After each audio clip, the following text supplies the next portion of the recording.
Right now, somewhere in the world, a person just woke up with absolutely nothing extraordinary going for them. No fortune, no fame, no perfect body, no dream job, and yet they are genuinely, deeply happy. Meanwhile, you probably know someone who has everything society tells us we're supposed to want. The money, the relationship, the achievements, the validation, and they are miserable, restless, and empty inside. If happiness were really about circumstances, this wouldn't make any sense. But it does make sense, and by the end of this video, you're going to understand exactly why. Because happiness was never about what you have. It's about what you do every single day in small, almost invisible ways that most people completely overlook. Scientists have spent decades studying the happiest people on Earth. Not the richest, not the most successful, but the ones who report the deepest, most consistent sense of joy and contentment in their lives. And what they found was surprising. It wasn't luck, it wasn't genetics, although that plays a small role. It was habits. Tiny, repeatable, almost boring habits that these people do automatically, without even realizing how powerful they are. And here's the unsettling part. Most of us are doing the exact opposite of these habits every single day, which is why we feel stuck, anxious, or joyless even when life looks fine on paper. Stick with me through this video because habit number 7 is the one almost nobody talks about. And it might be the single biggest reason you feel exhausted even after a full night's sleep. But let's start from the beginning, because the first habit is so simple that people dismiss it entirely, and that mistake alone might be costing them years of unnecessary suffering. The happiest people on the planet start their day without touching their phone. Not because they're disciplined superhumans, but because they understand something most of us ignore. The first thoughts you feed your brain in the morning set the emotional tone for your entire day. The moment you open your phone and scroll through notifications, emails, news, or social media, you are essentially outsourcing your mood to strangers, algorithms, and other people's problems before you've even had a chance to think a single thought of your own. Research on morning routines has shown that people who delay phone use by even 20 to 30 minutes after waking report significantly lower stress levels and higher focus throughout the day. Instead, happy people use those first waking minutes for something intentional. Maybe it's lying still and breathing, maybe it's stretching, maybe it's simply staring out a window and letting their mind wake up naturally. This isn't about productivity hacks or complicated 5-step morning rituals you see influencers post online. It's about protecting the one window of the day when your mind is calm, uncluttered, and yours alone, before the noise of the outside world rushes in and hijacks your attention. The second habit ties directly into this, and it's something almost every genuinely happy person practices without even calling it a habit. They move their body every single day, not for aesthetics, not to lose weight, not to chase some idealized version of themselves, but because movement is one of the fastest, most reliable ways to regulate emotion. It doesn't have to be an intense workout. It could be a 10-minute walk, some light stretching, dancing around the kitchen while making breakfast, or taking the stairs instead of the elevator. What matters is consistency, not intensity. Movement triggers the release of endorphins and reduces cortisol, the stress hormone that quietly wrecks our mood when it builds up unchecked. But here's what's fascinating. Happy people don't move because they feel motivated. They move because they've made it non-negotiable, a basic part of functioning, like brushing their teeth. They've removed the emotional debate entirely. There's no internal argument about whether they feel like it today. It just happens the same way eating happens, and that removal of decision fatigue is itself a quiet source of peace, because so much of our daily stress comes from constantly negotiating with ourselves about things we already know we should do.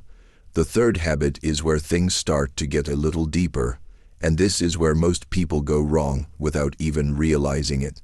Happy people practice gratitude, but not in the shallow Instagram caption way most of us imagine when we hear that word.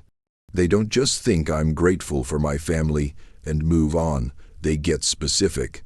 They notice small, ordinary details, the warmth of their coffee cup in their hands, the sound of rain against a window, a text message from an old friend. and they consciously acknowledge the moments as they happen, not just at the end of the day in a journal entry that feels more like homework than genuine reflection. This specific, in-the-moment gratitude rewires the brain over time. Neuroscientists have found that consistently noticing small positive details actually strengthens neural pathways associated with positive emotion, essentially training your brain to notice more good things automatically, the same way a muscle gets stronger with repeated use.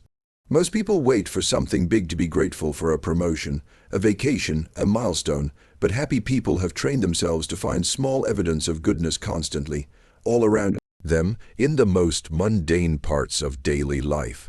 This means their baseline emotional state is naturally higher, not because their lives are objectively better, but because their attention is calibrated differently. They're not lying to themselves or pretending problems don't exist. They simply refuse to let genuine gratitude get drowned out by the noise of everyday frustration. And that distinction changes everything about how a day actually feels from the inside. What's remarkable about these first 3 habits is how unremarkable they seem on the surface. No one gets excited hearing "don't check your phone right away," "move your body," or "practice gratitude." These sound like things you've heard 1,000 times before, maybe even things you've tried and abandoned within a week. But that's exactly the trap most people fall into. They treat these habits as one-time experiments instead of permanent shifts in how they live. The happiest people didn't discover some secret hack nobody else knows about. They simply committed to these small actions long enough for them to become identity, not effort. And that shift from "I'm trying to be happier" to "this is just who I am and what I do" is precisely what separates people who bounce back from difficulty with resilience and joy from those who stay stuck in cycles of stress and dissatisfaction for years. In Part 2, we're going deeper into the habits that shape how happy people handle relationships, conflict, and the way they speak to themselves in their own heads. And one of them might completely change how you see the people around you. If you paid close attention to Part 1, you noticed something important. None of the habits we covered so far had anything to do with other people. They were internal, personal, almost private practices. But here's where things shift, because the happiest people on earth understand something most of us get completely backwards about relationships, and once you hear it, you won't be able to unsee it. In your own life, most people believe happiness comes first, and then good relationships follow as a result. You think, once I'm successful, once I feel good about myself, once I've sorted out my own issues, then I'll be a better partner, friend, or family member. But research on long-term happiness, including some of the longest-running studies on human well-being ever conducted, has found the opposite is true. The quality of your close relationships is one of the strongest predictors of your happiness, not the other way around. And the happiest people don't wait until they feel emotionally ready to invest in people. They invest in people as a daily practice, regardless of how they feel that day, and that consistency is habit number 4. This habit shows up in something surprisingly small. They check in on people without needing a reason. Not a birthday, not a crisis, not an obligation.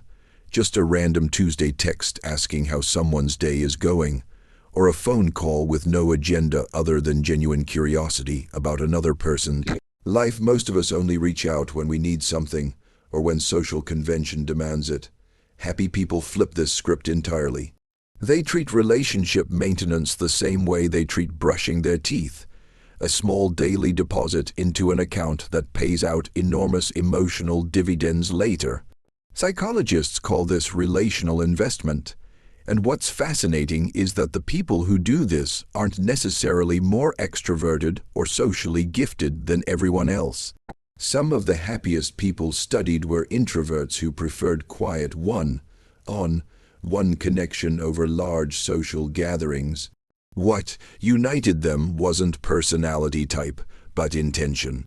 They simply refused to let relationships run on autopilot, drifting apart through neglect the way most friendships quietly do.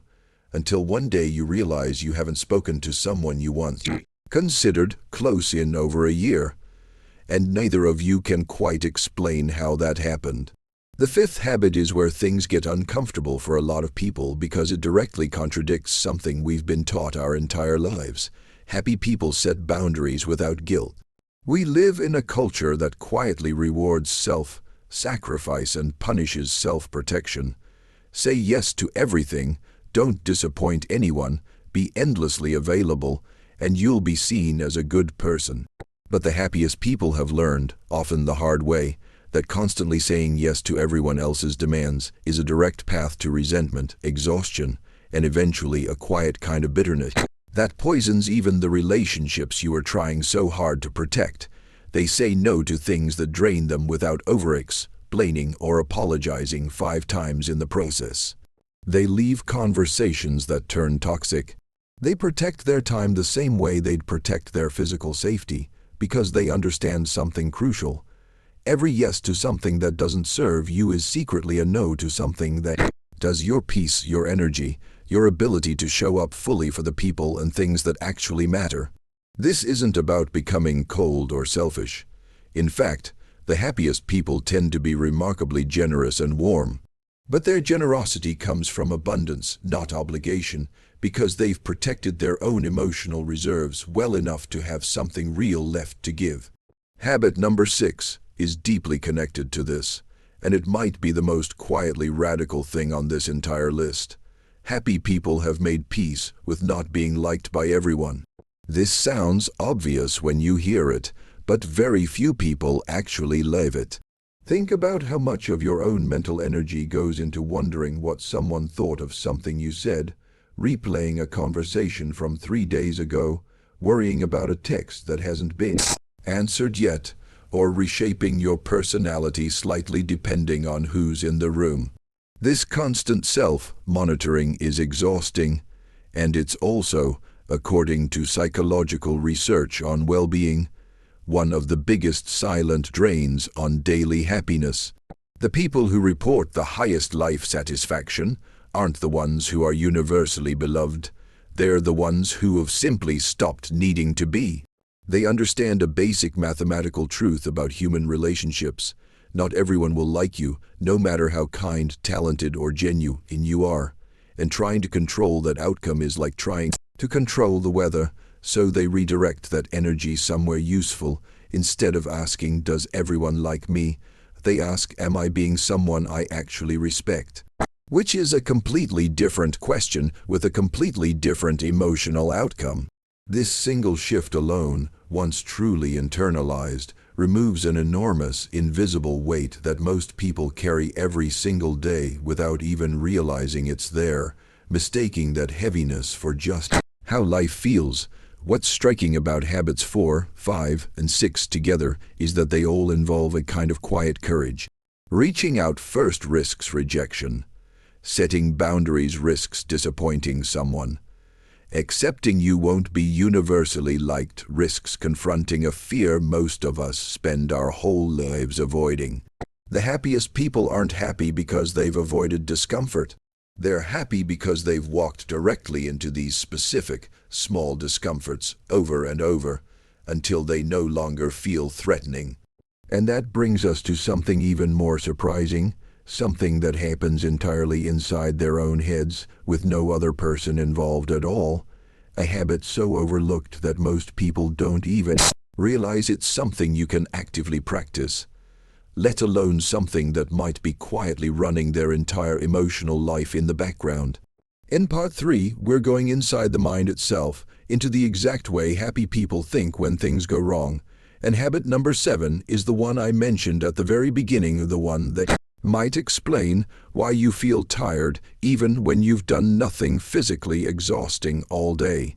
Now we arrive at the habit I teased at the very start of this video, the one that explains why so many people feel drained, foggy, and quietly exhausted even on days when they haven't done anything physically demanding at all. Habit number 7 is this. Happy people manage their inner dialogue with the same seriousness that they'd manage a toxic relationship, because that's exactly what an unchecked inner critic is. A toxic relationship happening entirely inside your own skull. One you can't walk away from unless you learn to change it directly. Most of us talk to ourselves in ways we would never tolerate from another person. We call ourselves stupid for small mistakes, replay embarrassing moments on a loop, assume the worst about our own abilities, and narrate our days with a running commentary of criticism so constant that we stop noticing it's even happening. This internal noise consumes enormous mental energy, even when it's silent, even when nobody else can hear it, and that hidden energy drain is precisely why you can feel utterly depleted after a day that on paper required nothing more than sitting at a desk. The happiest people have learned to catch this internal voice in the act. They don't necessarily eliminate negative thoughts entirely. That's not realistic, and honestly, anyone who claims to have a mind with zero negative thoughts is either lying or not paying attention to themselves. Instead, they've built the habit of noticing the thought and questioning it before accepting it as fact. When a negative thought arises, like "I always mess things up," or "nobody actually likes me," happy people have trained themselves to pause and ask a simple but powerful question. Is this actually true? Or is this just an old, automatic reaction firing off out of habit? This tiny pause, this small moment of mental distance between the thought and their belief in the thought, changes everything. Psychologists refer to this as cognitive diffusion, the ability to observe a thought without becoming fused to it, without letting it dictate your mood or your next action. Unhappy people tend to treat every thought that crosses their mind as absolute truth. Happy people treat thoughts as data to be examined, some useful, some outdated, some simply noise left over from a bad day or an old wound that has nothing to do with the present moment. This connects directly into habit number 8, which might be the most misunderstood concept in modern conversations about happiness. Happy people actively practice acceptance of difficult emotions instead of running from them. There's a strange myth floating around that happy people simply feel good all the time, that they've somehow figured out how to skip sadness, anger, frustration, or grief. This couldn't be further from the truth. In reality, the happiest people feel their negative emotions just as intensely as everyone else. The difference is what they do with those emotions once they arrive. Instead of suppressing sadness because it feels inconvenient, or numbing frustration with distraction, food, or endless scrolling, they allow themselves to actually feel the emotion fully without judgment, understanding that emotions are temporary weather systems passing through, not permanent identities they need to fight off or fix immediately. This might sound counterintuitive, but research on emotional regulation consistently shows that people who suppress or avoid negative emotions actually experience them more intensely and for longer periods, while people who allow themselves to feel emotions without resistance tend to move through them faster and with less residual anxiety. Trying to force yourself to just be positive when you're genuinely hurting doesn't create happiness. It creates a backlog of unprocessed feelings that eventually surfaces as unexplained irritability, sudden emotional outbursts, or a persistent low-grade sense that something is wrong, even when you can't quite name what it is. What's fascinating is how habits 7 and 8 work together like two sides of the same coin. Habit 7 is about not believing every automatic negative thought your mind generates. Habit 8 is about not running from the genuine emotions that arise when life is legitimately hard. Together, they create something researchers call emotional agility, the ability to move through difficult inner experiences without either suppressing them or being completely overwhelmed by them. This is an enormous skill, and like any skill, it's built through repetition, not willpower alone. The people who have mastered it aren't naturally calmer or less sensitive than everyone else. Many of them have described themselves as deeply sensitive, even anxious by nature, but they've simply put in the daily reps of noticing their thoughts and allowing their emotions over and over, until it became second nature rather than a conscious, effortful process. There's something almost paradoxical sitting at the center of these two habits that's worth pausing on, because it explains something most people get completely wrong about the pursuit of happiness itself, We tend to chase happiness the way we'd chase a specific destination, believing that once we arrive there, the negative thoughts and difficult emotions will simply stop showing up for good. But the happiest people studied didn't get there by eliminating difficulty. They got there by fundamentally changing their relationship with difficulty, treating uncomfortable thoughts and emotions as visitors passing through rather than permanent residents moving in. This shift from fighting your inner world to observing and accepting it frees up an extraordinary amount of energy that most people spend every single day in an exhausting, invisible battle against their own minds.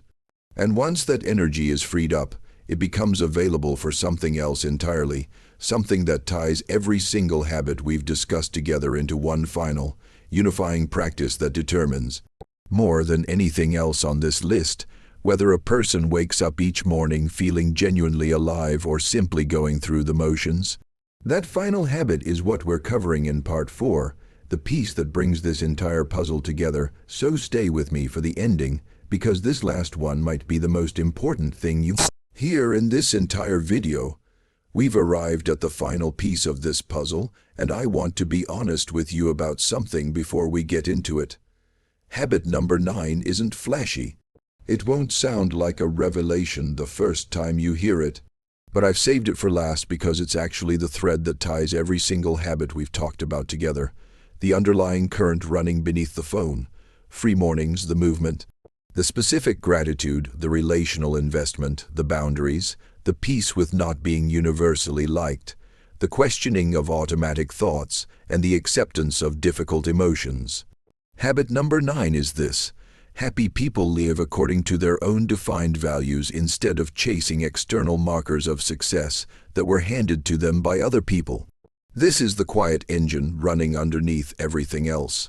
And once you understand it, you'll start noticing why so many of the other habits work in the first place. Here's what this actually looks like in practice. Somewhere along the way, most of us absorbed a checklist of what a good life is supposed to look like, without ever consciously choosing it. Get a stable job, buy a house, get married by a certain age, earn a certain amount of money, hit certain milestones by certain birthdays. None of these things are inherently bad, but the problem arises when we chase them because we think we're supposed to, rather than because they genuinely align with what we personally find meaningful. The happiest people studied had done something most people never take the time to do. They had actually sat down at some point in their lives, often after some kind of difficulty or turning point, and asked themselves honestly what actually mattered to them, independent of what their parents wanted, what society expected, or what looked impressive on social media. For some, this meant walking away from prestigious careers that looked successful from the outside, but felt hollow from the inside. For others, it meant staying in a modest job that gave them time and energy for family, creativity, or community, even when people around them assumed they should be chasing something bigger. The specific answer wasn't what mattered. What mattered was that the answer came from genuine self-reflection rather than default assumptions absorbed from childhood, culture, or comparison. This is why chasing happiness directly so often fails, and why so many people who achieve conventional success still feel empty once they get there. If your definition of a good life was never truly yours to begin with, achieving it will never produce lasting satisfaction, because you're essentially winning a game you didn't actually choose to play. This explains something that confuses a lot of people: why some individuals with modest incomes, ordinary jobs, and unremarkable circumstances report deep, stable happiness, while others with impressive resumes and enviable lifestyles quietly struggle with anxiety, emptiness, or a persistent feeling that something is missing, despite having, by every external measure, made it. The difference isn't the circumstances themselves. It's whether the life being lived reflects values that were genuinely chosen, or expectations that were simply inherited and never questioned. When you look back at everything we've covered across this entire video, a clear pattern emerges. Protecting your mind first thing in the morning, moving your body daily, practicing specific gratitude, investing in relationships without waiting for a reason, setting boundaries without guilt, accepting that not everyone will like you, questioning automatic negative thoughts, allowing difficult emotions to move through you instead of suppressing them, and finally, living according to values you've actually chosen for yourself. None of these are complicated. None of them require money, talent, luck, or extraordinary circumstances. What they require is intention, repeated daily, until these small actions become identity rather than effort. This is genuinely the biggest secret hiding in plain sight throughout all the research on happiness. It was never about achieving some final state where everything feels perfect and problems disappear forever. It was always about how you show up in the small, unremarkable moments that make up the vast majority of every single day. So here's the real question this video leaves you with, the one worth sitting with for a moment rather than scrolling past. Which of these 9 habits is the one you're missing? Maybe you're already great at moving your body but terrible at silencing your inner critic. Maybe you invest deeply in relationships but haven't set a real boundary in years and quietly resent it. Maybe you've never once stopped to ask whether the life you're chasing is actually one you chose, or one you simply inherited without question. The honest answer is that most people are strong in a couple of these areas and completely neglecting the rest, and that imbalance, more than anything else, is usually the hidden source of feeling stuck, tired, or quietly dissatisfied, even when life looks fine from the outside. The good news, buried in all of this research, is genuinely encouraging. Happiness isn't a fixed trait some people are simply born with, and others are permanently denied. It's a skill built through small, repeatable daily actions, available to absolutely anyone willing to practice it consistently, starting today, starting small, starting exactly where you are right. Now pick one habit from this video, just one, not all 9 at once, because that's a guaranteed path to giving up within a week. Choose the one that felt most uncomfortable to hear, because discomfort is usually a signal pointing directly at what you actually need to work on. Practice it daily, not perfectly, just consistently, and give it time to become identity rather than effort. That single shift, repeated patiently over weeks and months, is genuinely how the happiest people on earth got there, and it's exactly how you can get there too. And if you made it this far, that alone tells me something about you. You're someone who's genuinely looking to grow, not just consume another video and forget it 30 seconds later. So don't let this be one of those videos. Take 30 seconds right now, before you close this tab or swipe to the next thing, and actually decide, which one of these 9 habits am I going to practice tomorrow morning? Write it down if you have to. Say it out loud if that helps it stick. Because information without action changes nothing. You could watch 100 videos like this one and still wake up tomorrow feeling exactly the same, unless you actually pick one thing and do it. That's the entire difference between people who stay stuck and people who slowly, quietly, day by day, build a genuinely happier life. If this video gave you even one moment of clarity, one habit you're going to try, one thought that made you pause, let me know in the comments which number hit you the hardest. I read every single one, and honestly, that's how I know what to cover next. And if you want more videos like this, real research-backed, no-fluff breakdowns of what actually makes people happy, successful, and at peace with themselves, make sure you're subscribed. Because this is just the beginning of a much deeper series. Take care of your mind today. Small habits, repeated daily, are quietly building the life you'll be living 5 years from now. See you in the next one.